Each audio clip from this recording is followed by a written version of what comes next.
आतंकी कारी की बहुत अरसे से तलाश थी और अब खबर 10 लोगों समेत ये कारी मोहम्मद भी मारा गया। कारी मोहम्मद भी मारा गया। और पुंछ टाइम्स की खबर देखिए, कारी मोहम्मद इकबाल आखिर कौन है? एक टीचर थे, जामिया जियाउल उलूम में पढ़ाते थे, रेजिडेंट थे बायला के, जिनकी पाक शेलिंग के दौरान मौत हो गई।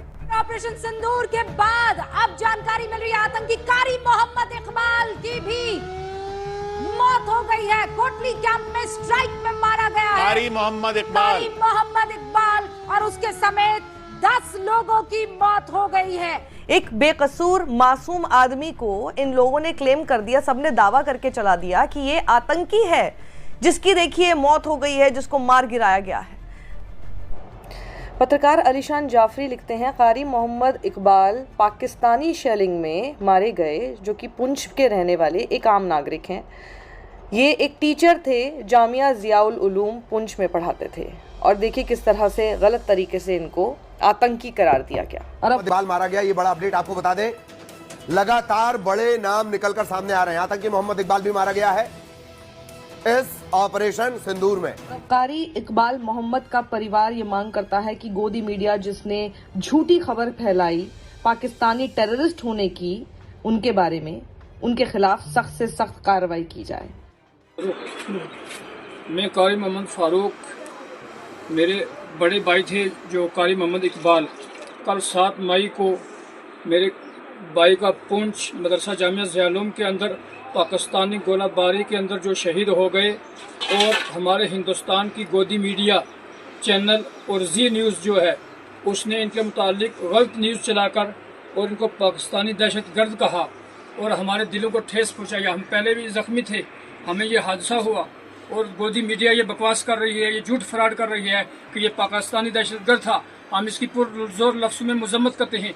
ये मेरे घर के, उनके घर के सबके परिवार हैं, ये उनके बच्चे हैं मेरे साथ खड़े। हम इसकी मजम्मत करते हैं और डीसी साहब, एसपी साहब और गवर्नर साहब से हम अपील करते हैं कि इनके खिलाफ कड़ी कार्रवाई की जाए और इनके खिलाफ FIR लगानी चाहिए और इनको कड़ी से कड़ी सजा देनी चाहिए ताकि ये झूठ ना बोले। और उन्होंने ये भी कहा कि जिस तरह से उन्होंने झूठी खबर ये फैलाई कि पाकिस्तान में ये मारे गए हैं इंडियन एयर स्ट्राइक की वजह से, जबकि सच ये है कि पाकिस्तानी शेलिंग की वजह से ये पुंछ में मारे गए और ये एक टीचर थे।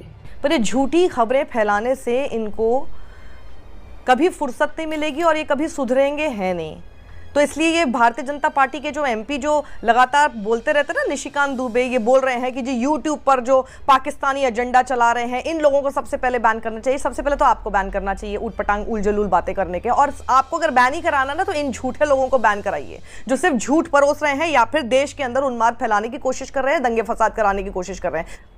ये मोहम्मद जुबैर ने जब ट्वीट किया उसके हवाले से मैं आपको बता रही हूँ, this is shameful by Indian news channels. Qari Mohammad Iqbal from Poonch, India was killed yesterday in shelling from Pakistan is being portrayed as a terrorist in multiple national Indian news channels।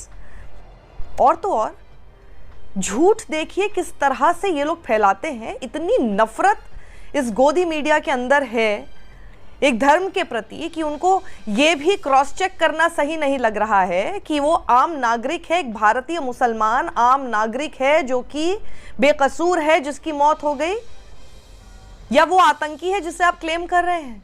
देखिए, मोहम्मद इकबाल, POK के कोटली के अब्बास कैंप पर हमला, मारा गया कारी मोहम्मद इकबाल। तो ये सारे स्क्रीनशॉट्स देखिए आप, 2019 के पुलवामा हमले में भी था शामिल, मारा गया आतंकी कारी मोहम्मद इकबाल, जी न्यूज़ ने चलाया। इससे पहले मैंने आपको न्यूज़ 18 का स्क्रीनशॉट दिखाया था, रिपब्लिक चैनल देखिए चलाता है।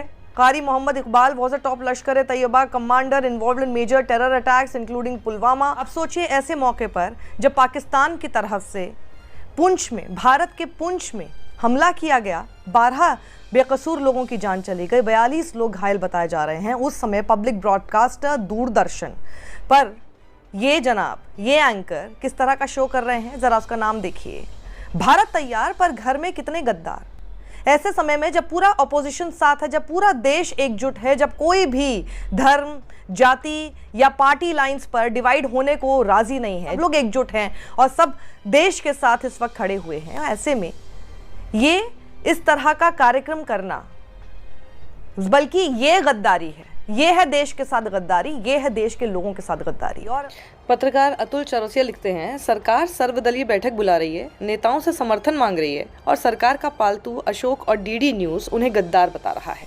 और इस तरह से आप देश के उन सभी लोगों को गद्दार कहना शुरू कर दे जिनकी तस्वीरें यहां पर डाली जा रही हैं। ये बेहद ही घिनौना और आपत्तिजनक है और इसके ऊपर मुझे लगता है कि अपोजिशन पार्टीज को, खासतौर पर कांग्रेस, क्योंकि मल्लिकार्जुन खड़गे की इस पे तस्वीर लगा रखी है, इन सबको स्टैंड लेना चाहिए और इसके खिलाफ बोलना चाहिए, जिसमें इस वक्त पब्लिक ब्रॉडकास्टर भी शामिल नजर आ रहा है, जिसकी शुरुआत मैंने आपको की थी। आइए अब आपको वो खबर बताती हूं। दूरदर्शन का ये एंकर है अशोक श्रीवास्तव, जो कि अपने शो का पूरा ट्वीट करता है, कार्यक्रम का एक छोटा सा टीजर ट्वीट करता है। भारत तैयार पर घर में छिपे कितने गद्दार। आज रात 9:30 से 10:30 बजे इन्होंने ये शो परसों चलाया। वो एक पैरोडी अकाउंट होल्डर को बताना पड़ रहा है, एक जर्नलिज्म की डिग्री लिए हुए बैठा हुआ वहां पर एंकर बना हुआ प्राइम टाइम पर, उसको बताना पड़ रहा है कि क्या कर रहे हो तुम, ये जर्नलिज्म नहीं है। संकट की घड़ी में पूरा देश एकजुट है, लेकिन ये सरकारी एंकर कांग्रेस अध्यक्ष खड़गे और अन्य विपक्षी नेताओं को गद्दार बता रहा है। इसकी सैलरी सरकारी खाते से आती है, भारत के लोगों के टैक्स का पैसा खाकर यह भारत पर ही उल्टी करता है, पर क्या इनके ऊपर कोई कार्रवाई होगी? तो गुफुल गांधी लिखते हैं कि भैया श्री गुरदीप सप्पल जी, आप पहले दूरदर्शन में कार्यरत रहे हैं और अब कांग्रेस में उच्च स्तर पर काम करते हैं। क्या आपको लगता है कि एक सरकारी चैनल के एंकर की भाषा उचित है?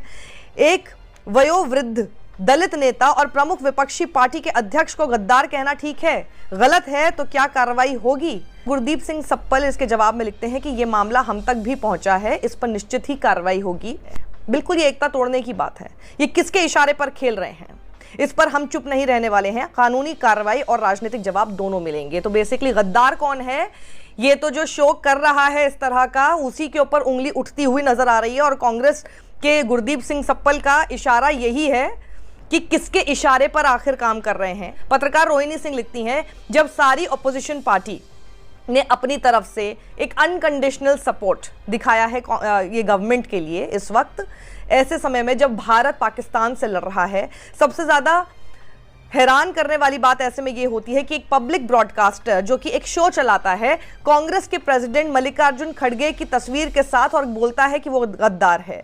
ये एक बहुत बड़े दलित लीडर हैं जिनको खुलेआम एक पब्लिक ब्रॉडकास्टर इस तरह से गाली दे रहा है, जो कि बेहद ही आपत्तिजनक है और बहुत ही डिस्गस्टिंग है। फिर पूछती हैं कांग्रेस आखिर इसके ऊपर चुप क्यों है? तो कांग्रेस आखिर अब इसके ऊपर क्या करेगी, ये एक बड़ा सवाल है, क्योंकि कार्रवाई तो होनी चाहिए। क्योंकि ऐसे समय में जब भारत पाकिस्तान के साथ युद्ध में है, लड़ रहा है और पूरा देश इस वक्त एकजुट है, सेंसिटिविटी के साथ काम करने की बजाय हमारे देश का ही मीडिया जो कि पब्लिक ब्रॉडकास्टर है, और पब्लिक ब्रॉडकास्टर जब हम कहते हैं तो वो आपके, हमारे, हम सबके टैक्स के पैसे पर चल रहा है और हम सबके योगदान पर पल रहे इस एंकर की इतनी हिम्मत कि ये वहां पर बैठकर और भी ज्यादा देश को तोड़ने की बात करे और ऐसे गद्दार बोलना शुरू करे।